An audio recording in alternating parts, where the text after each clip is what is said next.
Paano nga ba tayo hihingi ng financial increase? Number 1, check your motive. Number 2, ask confidently. Number 3, tell God how you will honor Him. Ang nanay ni Propeta Samuel. Siya'y may 2 asawa. Ang pangalan ng isa'y Ana at ang isa pa ay si Penina. Si Penina ay may mga anak, ngunit si Ana ay walang anak. Si Ana ay labis na nabagabag at nanalangin sa Panginoon. Siya'y gumawa ng ganitong panata. Aking ibibigay siya sa Panginoon sa lahat ng mga araw ng kanyang buhay. Merong matinding pinagdaraanan si Ana. Ano yon?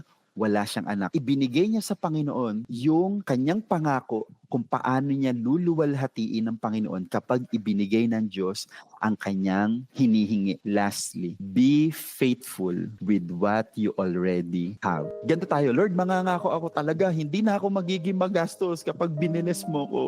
Lord, promise, mag-iipon na talaga ako kapag biniles mo ko. Are we faithful with what we have?